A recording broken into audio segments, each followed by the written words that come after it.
తెలంగాణలోని 63,000 మంది చనిపోయారు. ఇది నేనేమైనా సరదాగా చెప్తాను అనుకుంటున్నారా? సరదాగా కాదు. నిజంగానే చనిపోయారు. ఇప్పుడు ఈ 63,000 మంది చుట్టూనే తెలంగాణలోని ఒక పెద్ద ఇష్యూ నడుస్తుందన్నమాట. అసలు ఏంటది? దాని గురించి ఎందుకంత పెద్ద చర్చ నడుస్తుంది? ఈ 63,000 మంది ఏ విధంగా చనిపోయారు? అనే విషయాలు ప్రతీది కూడా మీకు pin to pin, point to point చెప్తాను. మీకు క్లారిటీ వచ్చేస్తుందన్నమాట. సాధారణంగా మనం చూసుకుంటే గనక ప్రతి పల్లెటూరులో కూడా ఎవరో ఒకరు చనిపోతూనే ఉంటారు. సో, ఈ విధంగా లెక్కేసుకుంటే గనక 63,000 మంది చనిపోయారని చెప్పేసి ఒక ఇష్యూ నడుస్తుందన్నమాట. ఎందుకంటే ఆ ఇష్యూ నడుస్తుంది. రీసెంట్‌లీగా ప్రభుత్వం ఒక సర్వే నిర్వహించిందన్నమాట. దాన్ని ఆడిట్ అంటారు. ఆడిట్ నిర్వహించిందన్నమాట. ఈ ఆడిట్ ఏంటంటే ఎవరికైతే రేషన్ కార్డులు ఉంటాయో, ఈ రేషన్ కార్డులు నిజంగా కరెక్ట్ వేలో వెళ్తున్నాయా? లేకపోతే ఎవరైనా అనర్హులు ఎవరైతే ఉంటారో వాళ్ళు కూడా రేషన్ కార్డులో లబ్ధి పొందుతున్నారా అని చెప్పేసి తెలంగాణ ప్రభుత్వం అయితే ఈ ఆడిట్‌ని నిర్వహించింది. ఎవరైతే అర్హులో వాళ్ళకి రేషన్ కార్డులు ఉండాలి. ఎవరైతే అనర్హులో వారు రేషన్ కార్డు నుంచి తప్పుకోవాలని చెప్పే విధంగా అయితే ఈ ఆడిట్‌ని నిర్వహించారు. సో, ఇటువంటి ఆడిట్‌లోనే ఒక సంచలన విషయాలైతే బయటపడ్డాయి. 63,000 మంది చనిపోయారు. ఈ 63,000 మంది చనిపోయిన పెన్షన్‌లో ఇప్పటి వరకు కూడా అంటే దగ్గర దగ్గర 10 సంవత్సరాల నుంచి అయితే వారికి పెన్షన్‌లు ఇస్తూ చేస్తా ఉన్నారని చెప్పేసి ఒక సంచలన విషయాలైతే బయటపడ్డాయి.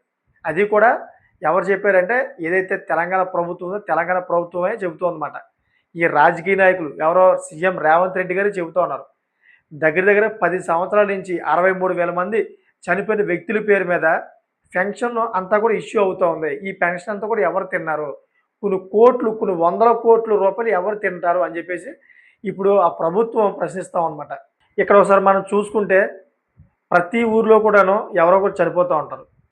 సో, అక్కడ రేవంత్ రెడ్డి గారు చెప్పే విషయం ఎలా ఉందంటే ఎవరైతే చనిపోతారో వాళ్ళ ఇంట్లో అయితే చాలా తీవ్రమైన దుఃఖంలో ఉంటారు. కానీ ఆ చనిపోయిన మరుసటి క్షణం నుంచి అయితే ఎవరైతే పెన్షన్లు గట్టా ఇష్యూ చేస్తారో కొంతమంది లబ్ధిదారులైతే విపరీతమైన సంతోషకరమైన వ్యక్తం చేస్తూ ఉన్నారు అని చెప్పేసి ఆయన చెప్పారన్నమాట. ఎందుకంటే ఎప్పుడైతే ఈ వ్యక్తులు చనిపోతారో ఈ వ్యక్తుల పేరు మీద అయితే పెన్షన్ అయితే లాగు అయింది కదా! ఈ పెన్షన్ అంతా కూడా వీళ్ళు జోబీలో వేసుకోవడానికైతే వీళ్ళు సంతోషం వ్యక్తం చేస్తా ఉన్నారని చెప్పేసి ఆయన వ్యక్తం చేశారన్నమాట. కరెక్టే. ఆయన చెప్పింది 100% కరెక్టు.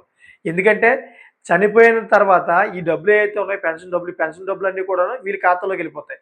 వాళ్ళ ఖాతాలోకి ఇంకెళ్ళవమాట. ఆ పెన్షన్ అనే దాన్ని వీళ్ళు బంద్ చేయట్లా. ఆ ఆడిట్‌లోనే ఇది తెలిసిందన్నమాట ఇదంతా కూడాను. చూడండి ఒకసారి ప్రభుత్వాన్ని ఏ విధంగా మోసం చేశారు. రేవంత్ రెడ్డి గారు ఇంకో విషయం కూడా అన్నారన్నమాట. ఏంటంటే ఏదైతే సీఎం కేసీఆర్ గారు ఉన్నారో సీఎం కేసీఆర్ గారే ఇదంతా కూడా నడిపించారు. కింద స్థాయి ఉద్యోగస్తులు ఎవరైతే ఉన్నారో కింద స్థాయి ఉద్యోగస్తులందరిని కూడాను సంతోషపరచడం కోసమే కేసీఆర్ గారు ఈ విధంగా అయితే దాన్ని పట్టించుకోలేదని చెప్పి అన్నారన్నమాట. ఎందుకంటే కింద స్థాయి ఉద్యోగులకి బాగా సపోర్ట్ చేస్తే రేపన్న రోజు మన గవర్నమెంట్‌కి బాగా సపోర్ట్ చేస్తారు వాళ్ళు. మన పార్టీకి మంచి పనులు చేస్తారు వాళ్ళని చెప్పేసి కింద స్థాయి ఉద్యోగస్తులు ఇటువంటి అక్రమాలకి, దందాలకి పాల్పడుతుంటే వాళ్ళు ఏమనకుండా వదిలేశారని చెప్పేసి సీఎం రేవంత్ రెడ్డి గారు చెప్పారన్నమాట. సో, ఈ వీడియో చేయడానికి ప్రధానమైన కారణం ఉంది. ఒకసారి మనం ఆలోచించుకుంటే 63,000 మంది పెన్షన్ అంటే దగ్గర దగ్గరగా ఒక 4,000 ఎంతో వస్తుందన్నమాట. సో, 4,000 చొప్పున 63,000 మందిది అది కూడా 10 సంవత్సరాల నుంచి అంటే ఎన్ని వందల కోట్లు అయ్యుంటదో ఒకసారి ఆలోచించండి. ఇదంతా కూడా ఏ విధంగా వాళ్ళు దొంగిలించారంటే ఎవరైతే కింద స్థాయి ఉద్యోగస్తులు ఉన్నారో ఈ కింద స్థాయి ఉద్యోగస్తులు వాళ్ళు చనిపోయిన తర్వాత వాళ్ళు అక్కడి నుంచి కట్ చేయకుండా దాన్ని అలాగే చాలు చేస్తా ఉన్నారట. ఆ చాలు చేసిన ఏదైతే పెన్షన్ డబ్బులున్నాయో స్థానికంగా అయితే కొంతమంది ఎమ్మెల్యేలు అదేవిధంగా ఈ కింద స్థాయి ఉద్యోగులందరూ కూడా ముడుపులు తీసుకొని అంటే కమిషన్ల ద్వారా అయితే డబ్బులు పైకి వెళ్తా ఉన్నాయని చెప్పేసి సీఎం రేవంత్ రెడ్డి గారి యొక్క ప్రభుత్వం చెబుతోందన్నమాట. మరి అది ఎంతవరకు నిజమో కాదో అన్నదే రాబోయే రోజుల్లో కోర్టులో వేస్తే ఆ కోర్టులోని ఎంక్వైరీ చేసిన తర్వాత ఏదైతే సిట్ వేస్తారు కదా! సిట్ వేసిన తర్వాత సిట్ బృందం దాన్ని ఎంక్వైరీ చేసి అది నిజమా? అబద్ధమా? అని చెప్పి తేల్చిన తర్వాత దాన్ని మనం నమ్మాలన్నమాట.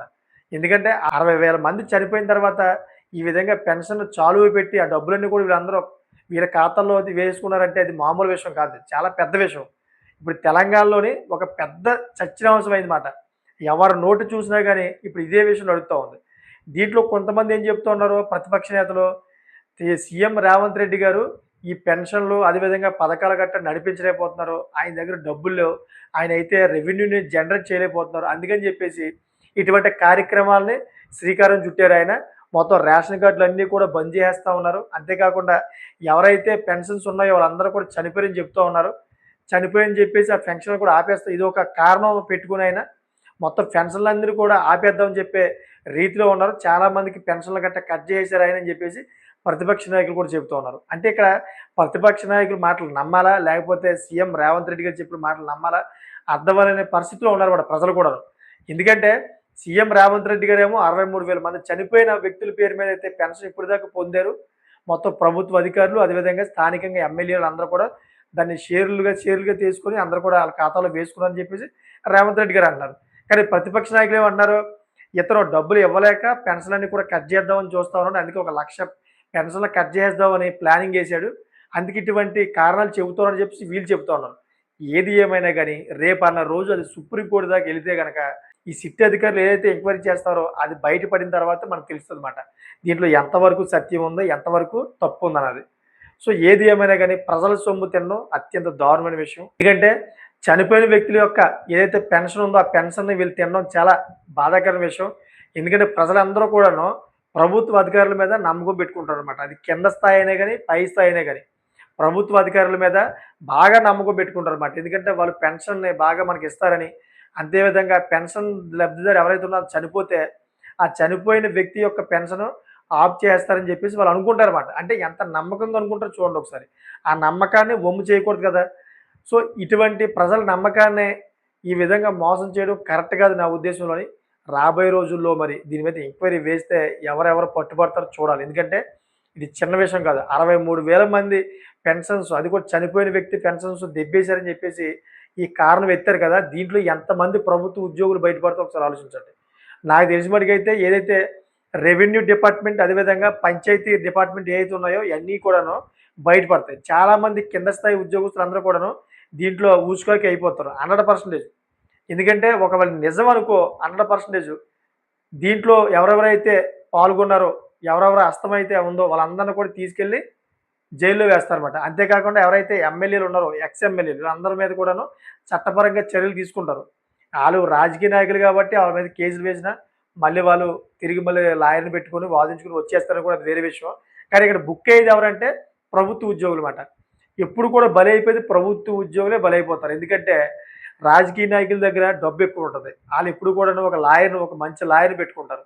ఏదైనా కేసులు గట్టా వేస్తే ఇమ్మీడియేట్‌గా ఎవరైతే లాయర్ ఉంటాడో లాయర్ ఎళ్లి మళ్ళీ ఈ క్యాష్ పిటిషన్ వేస్తాడనమాట. మా వాడు ఇవి చేయలేదు. మా వాడిది తప్పు లేదు. దాన్ని కొట్టేయని చెప్పేసి.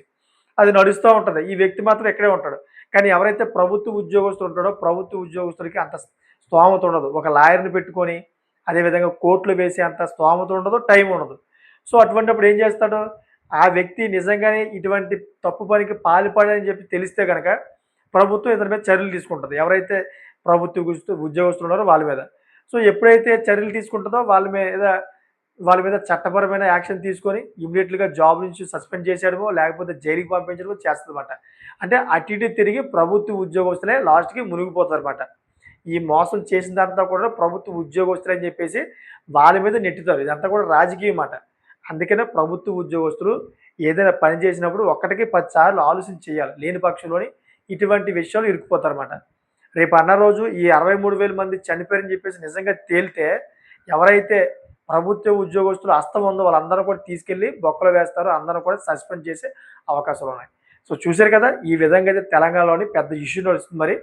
ఈ ఇష్యూ రాబోయే రోజుల్లో ఇంకెంత పెద్ద దూరం వెళ్తుంది? ఎవరెవరిని జైలుకి పంపిస్తుంది? ఎవరెవరు ఉద్యోగాలు పోతాయో మరి వేచి చూడాలి. ఎందుకంటే ఇది చిన్న విషయం కాదు కదా! 63,000 మంది అంటే మామూలు విషయం కాదు. సో, వేచి చూద్దాం ఎవరి మీద ఇది ఎళ్తా అన్నది రాబోయే రోజుల్లో తెలిసిపోతది. సో, మీకేమనిపిస్తుంది? నిజంగానే ఈ 63,000 మంది చనిపోయిన వ్యక్తుల యొక్క పెన్షన్ నిజంగానే వీళ్ళు తిన్నారంటారా? మీకు నిజంగా అనిపిస్తుందా? అనే దాని మీద కామెంట్ చేయండి. దీంట్లో ఎంతవరకు నిజం ఉంది? రేవంత్ రెడ్డి నిజంగా తన రాజకీయ లబ్ధి కోసం చెబుతున్నాడా? లేకపోతే ఈ ఆడిట్‌లో నిజంగానే బయటపడిందా లేదా? అనే విషయం మీద మీరు క్లారిటీ చేసి నాకు కామెంట్ చేయండి. మీకేమైనా అర్థమైతే గనక. సో, ఇటువంటి లేటెస్ట్ ఇన్ఫర్మేషన్ ఎప్పటికప్పుడు మేము తీసుకొస్తా ఉంటాం. నా ఛానెల్ సబ్‌స్క్రైబ్ చేసుకోండి. Thank for watching friends.